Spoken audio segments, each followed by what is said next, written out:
You're listening to Sox in the Basement, a production of the Broadcast Basement Limited, where every show is 30 minutes of good and comes from a basement bar on the south side of Chicago.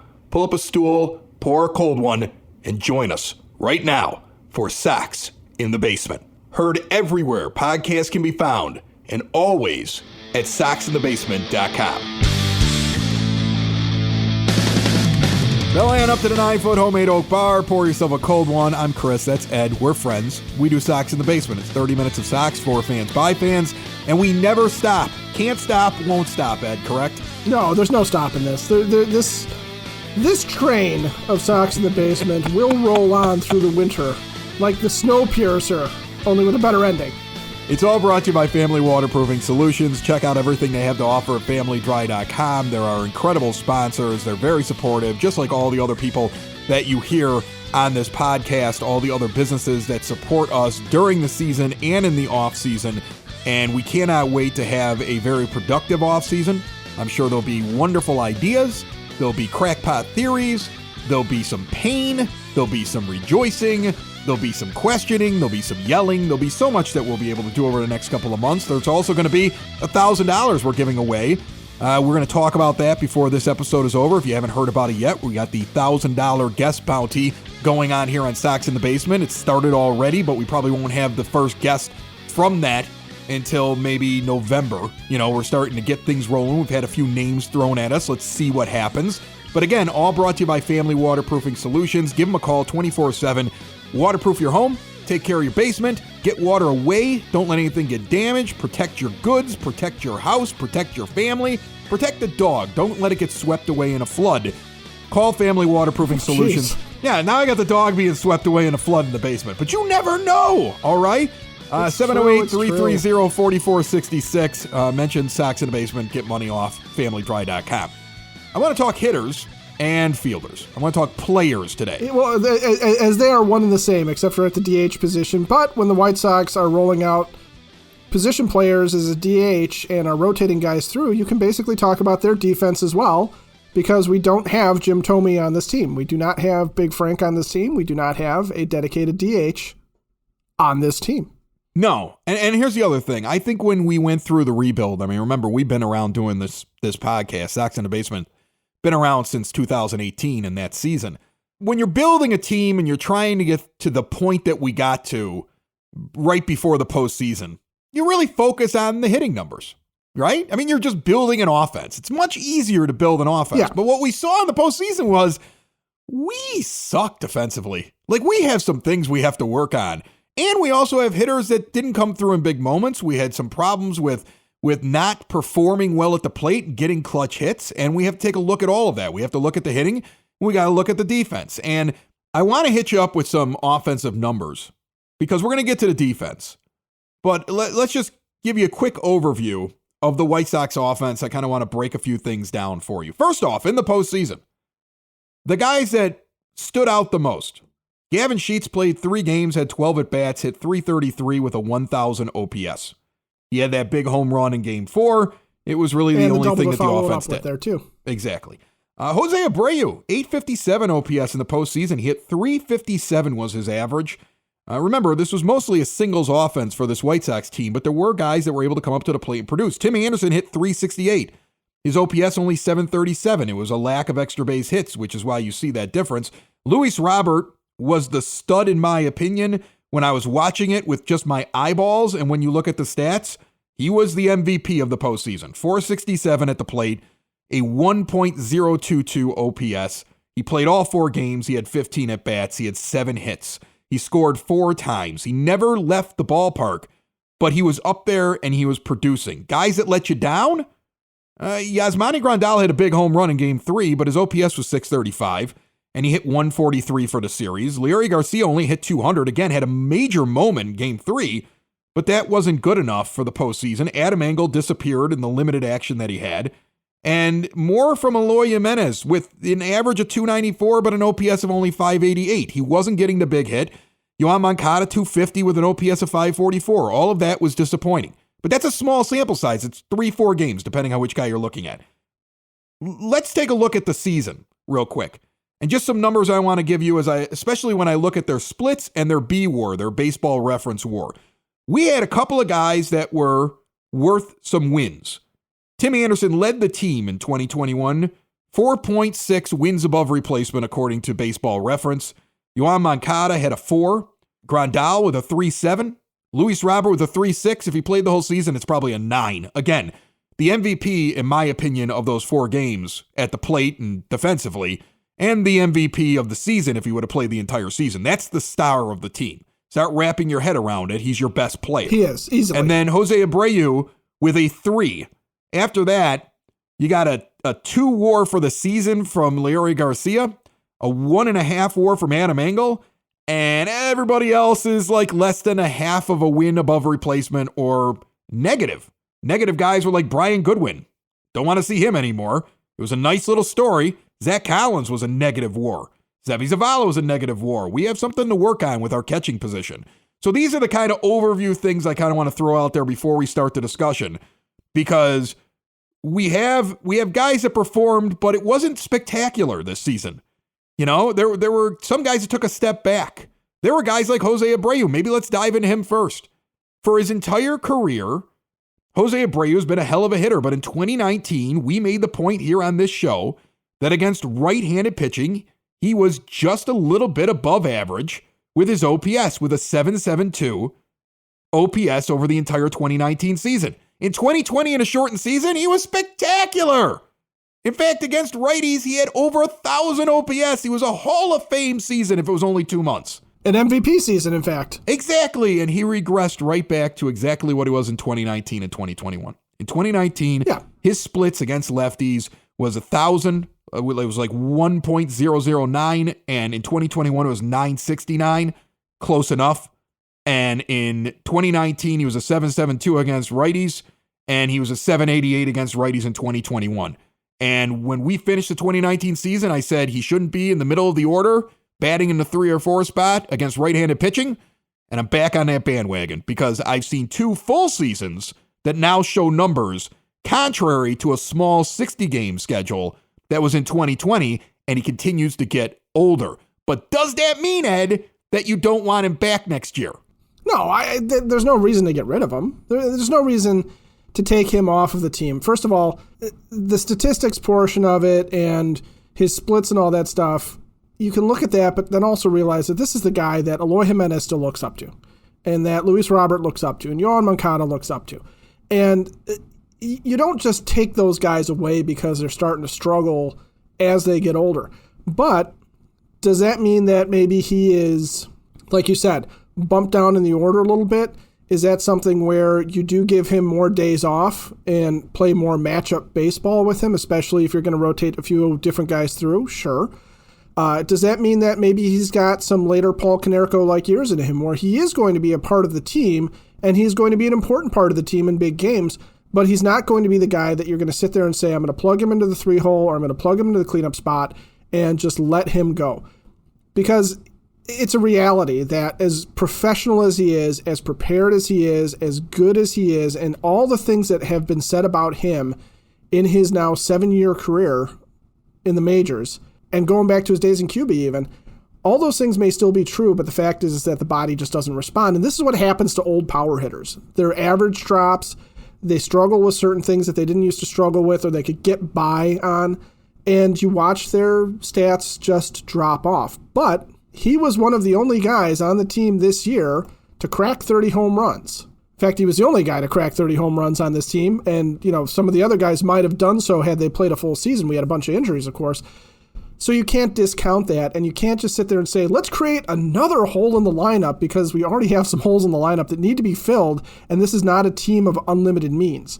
So what are you going to get for Jose Abreu on the market is the other question. If you're going to get rid of the guy, there's got to be something coming back that is better than what he is. And he means way more to the team than, you know, trading him for, insert first baseman, replacement first baseman here. Right. And here's the thing. Jose Abreu at this point brings a certain value to you that is not measurable for other teams. Like if Abreu goes to another team in a trade, they're not going to take into account what he means to their players. Like, he has that extra intangible that I don't think you can measure with statistics.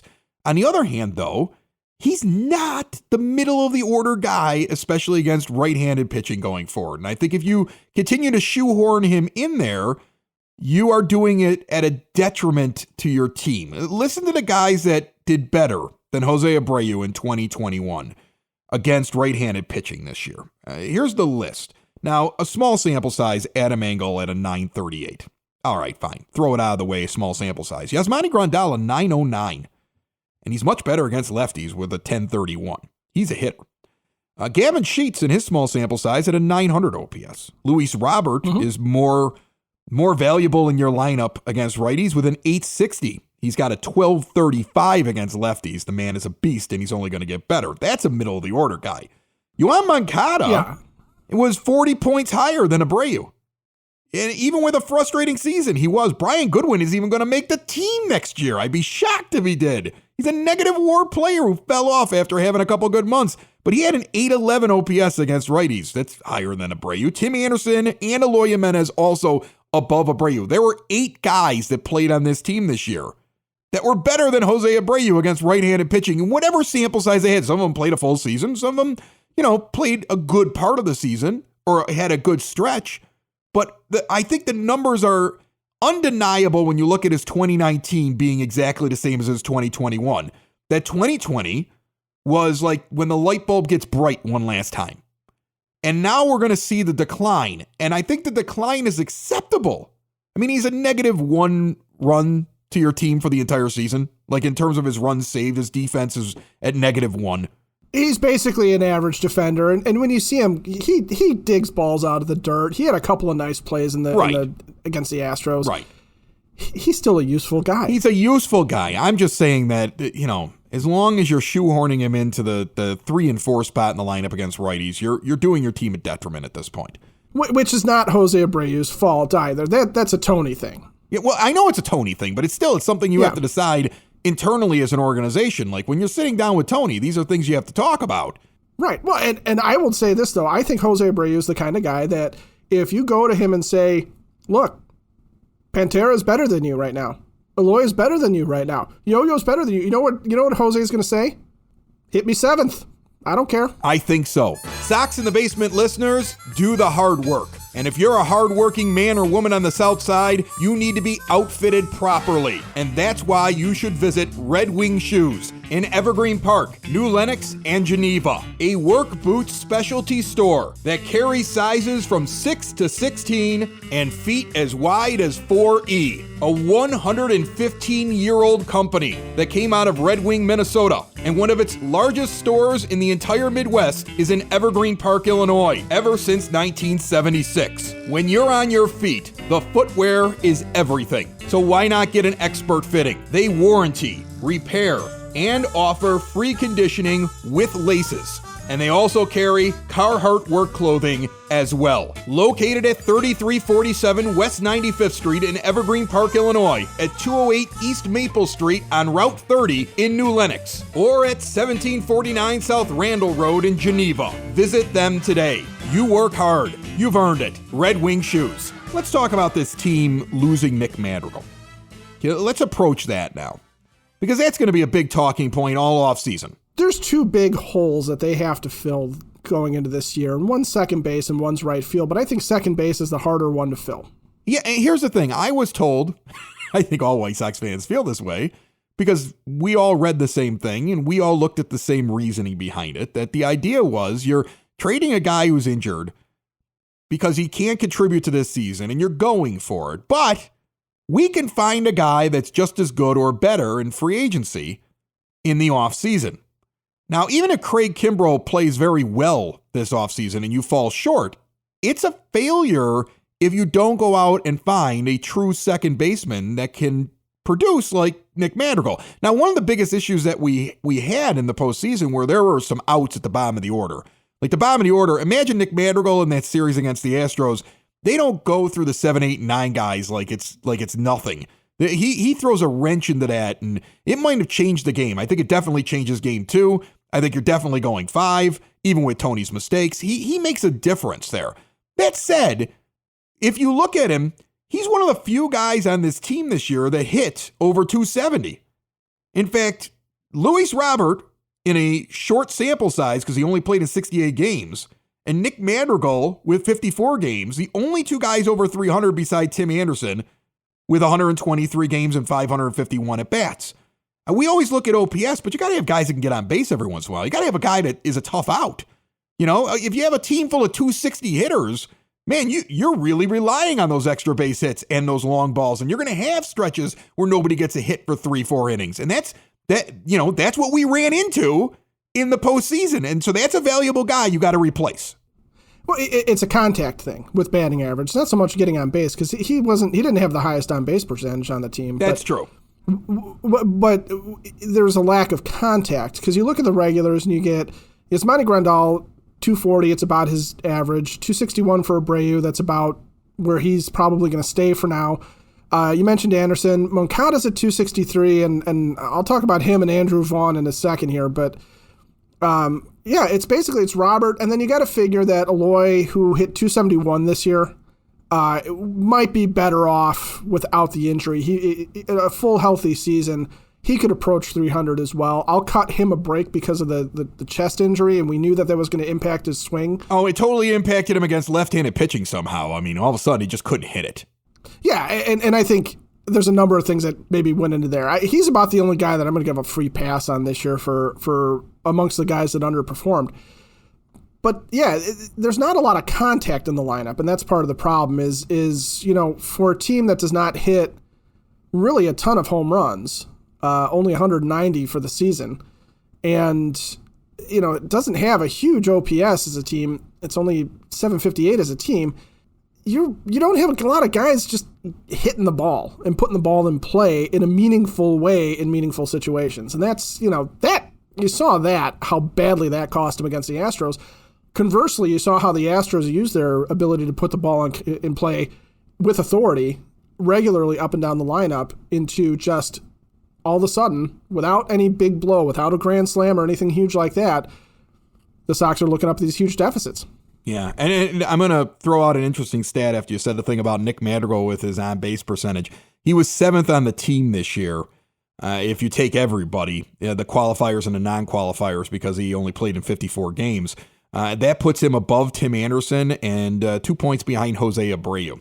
So that's what I mean. It wasn't a staggering on base percentage, but he sat right in there with those guys this year, and that's a loss. Yeah. And what I'm trying to get to here, and this is why I'm bringing all that up, is there is a contingent of White Sox fans out there that think it's crazy that the White Sox would go after Marcus Semien. Our owner doesn't have any money. We're not going to spend money. Have you met Jerry Reinsdorf? Go back and listen to things that we pointed out last show. If you take $18 million off the payroll with Dallas Keuchel, if you're able to move him, that's the equal of Marcus Semien's contract this year. If you're not going to keep Craig Kimbrell, if you just let him go, you'd save $15 million. You had every intention of paying him next year. I heard that come out of your general manager's mouth. Hernandez, who you're getting rid of, because you wouldn't keep this guy. This guy was a negative WAR for the season, a below average OPS compared to all other OPSs. He was under 100 for his OPS plus. Yeah. He was a terrible decision. He didn't work out. He was the best you could probably do in that trade deadline. But now you got to go out and get a real player. If you want to win a championship, why aren't you trying to find a way to bring Semien onto this team? I'm sick of being told we got to piece things together and find guys that aren't the answer in the hope that they'll become the answer. This guy had 265 last year, and he had an 873 OPS and a 133 OPS plus, and he plays a good second base. 45 home runs, 40 doubles. Right, 45 home runs. He's able to do all of these different things. He was a 7-1 WAR. Guess what? That's the best player on your team right now. That would be the best player on your team right now. Do you want to win a championship? You just want to win another division. I'm sick of hearing this. I mean, he's your target, and your backup is Chris Taylor, who would be perfect for the White Sox, because I've already seen him make several base running errors and some flubs out there during the postseason. Yeah, so he fits right in with this team. But I mean, he's the backup to what you really need to get. I'm really getting tired, Ed. I mean, if I'm crazy, if you think I'm nuts to think this team should be in the market for this player, But I'm really getting tired of the idea of, well, Jerry Reinsdorf's not going to spend on that. Jerry Reinsdorf okayed his general manager adding a second baseman with a $6 million contract and a relief pitcher with a $16 million contract. I know you're not paying that entire season, but that's what they're worth, and that's what they're worth next year. At the trade deadline, you can clear off the books now, and you can move on from Keuchel if you wanted to, and clear more space. So this isn't even like an adding payroll. Like, sure, your payroll will be bigger next year than it was last year, but what you're doing is subtracting stuff that you told us point blank you were keeping because you believed in all this. And when it didn't work out, you can clear it now, theoretically, and go after a guy like this and other players. It may be the off-season, but do not forget that Cork and Kerry in Beverly and Cork and Kerry at the Park are still there for you. Cork and Kerry at the Park at 33rd and Princeton is a neighborhood pub in that off-season. Still has great food, still has an incredible selection, still has that beautiful bar. And in Beverly at 10614 Southwestern Avenue, the original Cork and Kerry is there for you as well. Both locations have TVs all over the place. Great spot to watch a Bears game, Hawks game, whatever games you watch in the off-season. Both have bars with many taps. Both of them can be rented out for parties. In fact, the location in Beverly has many different rooms in it of different sizes, depending on the party you're having. And while the weather is still warm enough, that outdoor patio is perfect for the fall. Learn all about both locations at corkandkerry.com. The neighborhood pubs for Sox fans are Cork and Kerry pubs, 33rd in Princeton at the Park and in Beverly, 10614 Southwestern Avenue. If you look at right field right now, there's nothing out there that I like. There's nothing out there. If you go find a right fielder or a center fielder or a left fielder you think can play right field, go through the list. They're either good at hitting and terrible at defense or terrible at hitting and good at defense. And you have so many comparable players you can just throw out there next year that are already in your organization. The one position where you can make a real impact and change is second base in Semien. He should be really one of your main targets because you've gotten to the point now where what free agent are you bringing on in the outfield that's a massive upgrade over what you have available that you could put out there? Even if you put Andrew Vaughn out there for the entire season, like who are you going out there and getting that's going to give you a massive upgrade over what you could put out there now? I can't find it on the list, but I can look at second base and say, you add Semien, you have massively upgraded your team. That's the guy who upgrades all your position players. Yeah, if you're looking at free agency only, okay, and we can get into trade scenarios and stuff, but those, that kind of speculation never really pans out. Not the way those of us who engage in such activities ever really intend them to. But if you're looking at the free agent list, it's not pretty for right field, and it's not great behind Semien. And Taylor's a good player, but there's a drop off there. You don't have at Charlotte anything really coming up to take over second base unless you believe that Jake Berger can make the transition. He is really the only guy that's down there that represents any kind of value because they spent a lot of time with Matt Reynolds and Marco Hernandez playing in the middle of that diamond at Charlotte last year. And those guys are journeymen. They are worse than Cesar Hernandez by far. So you're going to count on Jake Berger to come up and become a second baseman, or you're going to talk about putting Yohan Moncada back at second base. Well, that's not necessarily a good idea either. He was not a good second baseman in particular when he played there. I mean, he was okay, wasn't great. I don't think that you want to move him around. Let me just back up your point here about the lack of depth at right field. You can go right now on Spot Track, which looks at all the payrolls and the free agents and everything that's where else. You and I are looking right now. Right, and as they list the available right fielders, Charlie Blackmon with a 0.9 wins above replacement B-WAR. He is no longer what he used to be, and he is everything with the Rockies, what you talk about with Rockies leaving Colorado. Right, exactly. He's past his 35th birthday, and he's got a player option for $21 million. He's staying. Yeah, he's going to eat all that money that the Rockies have. He's not even going out there, and if he did, would you want him? Is Dexter Fowler worth the $17 million that the Angels paid him last year? No, he barely played. He got hurt. He was done. Right, He's done. exactly. Nick Castellanos has an option that he can activate with Cincinnati. So he's likely not going to be available. Michael Conforto, I keep seeing people say this. Oh, get Michael Conforto, a little over $12 million last year. Michael Conforto's got a negative defensive impact on your team. I looked this up. He gives up runs, and he's not like he's a superstar with the bat. I don't see what he's going to bring you that you couldn't put together with a platoon of Sheets and Vaughn in right field. As ridiculous as that sounds. I don't know what he brings you that you couldn't get with just those two guys. And I don't want to platoon Vaughn. I'm just trying to make an example here.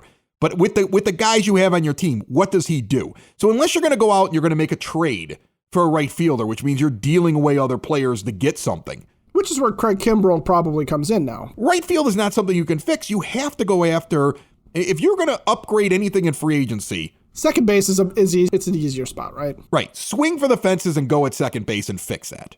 That's what you have to go do. Well, and you have options like you said internally, and I agree with you. I don't think anybody wants to see Andrew Vaughn as a platoon player.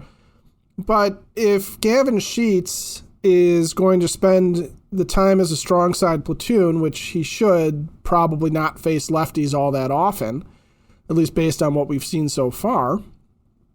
But if you're going to put Sheets out there and right, and go with him as an everyday player. And I don't see why you're not giving Gavin Sheets that opportunity walking into the 2022 season. At this point, you have done something that the White Sox don't do very often. You have actually brought along a legitimate home run hitting threat, a legitimate power bat. A lefty power bat. That's what's crazy about it. When does that happen? Robin Ventura, I think is the name that comes to mind. But Gavin Sheets should be an everyday player, and if he's a DH, fine. If he's the first baseman in waiting, that's fine. If you're going to run him out to right field, if you think he's the better fielding option, that's great too. But you can find a right-handed hitting platoon partner for him very easy amongst all of those players that are out there. You can start getting into the lower levels of those guys and sit there and say somebody like Adam Duvall, who does nothing but hit home runs off of left-handed pitching, would be a fine little partner at this stage in his career for the younger Gavin Sheets. Michael Conforto, by the way, -4 total runs saved last year.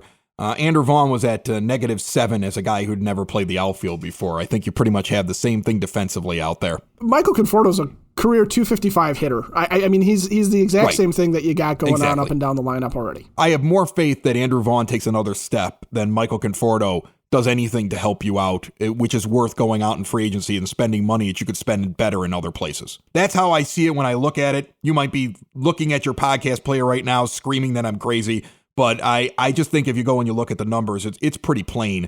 You can't just be upset and get rid of guys on your team unless you're getting something back that improves your team, and I just don't see how he would help you out in free agency. Again, I think the answer is at second base. I also think the answer for all of you out there, if you're looking for some cash, is to win $1,000 in our Sox in the Basement guest bounty brought to you by Elite Benefits of America. Visit them today at elitebenefits.net. Talk to Butch Zemar at 708-535-3006. Butch is going to help you with your small business, mid-sized business, health insurance. Heck, he'll take care of the big guys too. All right. But what he does is he goes out there, he figures out all the different health plans, and then he says, this is what I have for you. And we can save some money doing this, and we can give your employees like 3 or 4 different options, and we can move money around this way so it's cheaper for you, it's cheaper for them, they stick around, you're able to give them something that most businesses of your size cannot do. If you've ever thought about either making a change or going out there for the first time and providing health coverage for your employees,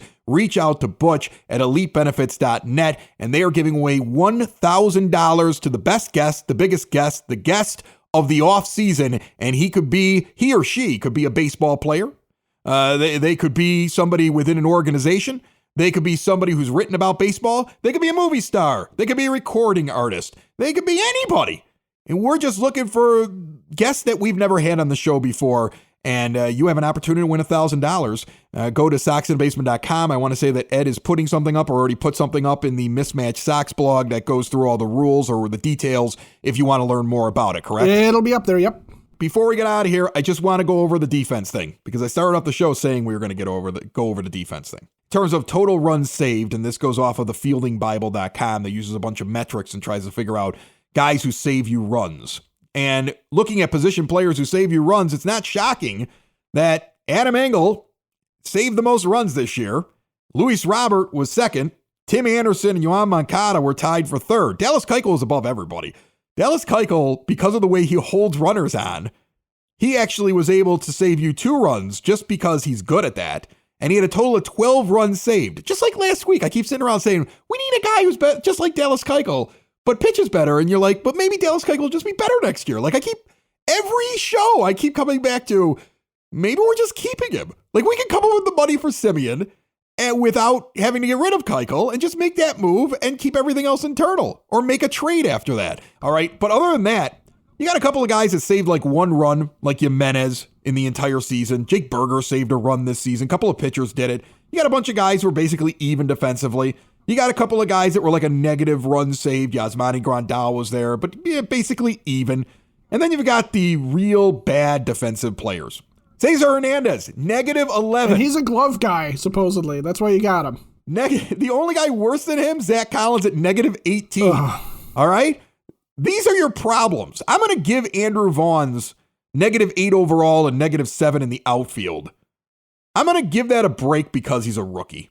And he was never really an outfielder to begin with. I mean, that's a guy playing out of position and honestly doing pretty decently, all things considered. Right. And then Gavin Sheets is at the exact same thing as Michael Conforto, as I just pointed out, that I've seen people fall in love with. All right? And he's a negative 4 defensive run save, just like him.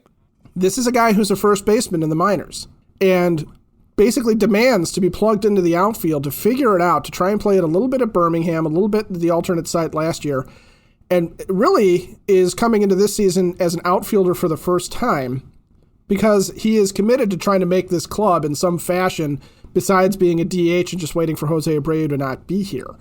So you have an opportunity, I think, for Sheets and for Vaughn to improve on those numbers next year. But the thing that worries me is that some of these guys that are having these kind of mediocre or average or slightly below average numbers, they're playing in their natural positions. They're playing where we intend them to play. There was really, besides Vaughn and Sheets, there's really nobody that was playing out of position this year. So when you see Zach Collins, a career catcher, this is what he's always been, and he is that bad. You need to be worried about this. I know. Sox in the basement. Sox in the basement. Sox in the basement. Sox in the Basement. Heard everywhere podcasts can be found and always on soxinthebasement.com.